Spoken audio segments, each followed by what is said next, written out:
Esta historia es real.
En la calle Mayans, antigua Cerrajeros, se hallaba una sórdida barbería que el diabólico barbero robaba a quien entraba en ella a afeitarse, después de darles muerte. No queda probado, aunque otros mantienen, que en una casa de la misma calle había una pastelería donde hacían unos deliciosos pastelitos de carne humana.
Figaro.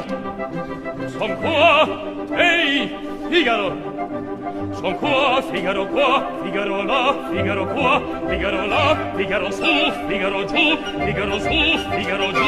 Molto potissimo so come il fulmine con il faccatum della città, della città, della città, della città, della città.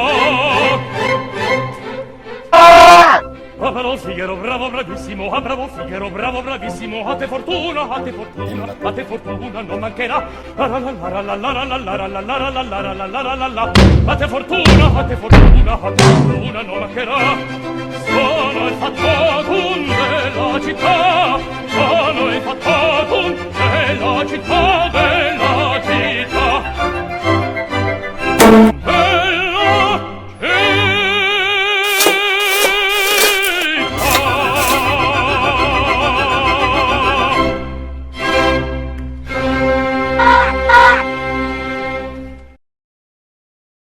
Esta historia está basada en un hecho cierto, documentado en el libro Cosas particulares, usos y costumbres de la ciudad de Valencia, 1800-1873, del cronista Pau Carsí y Gil.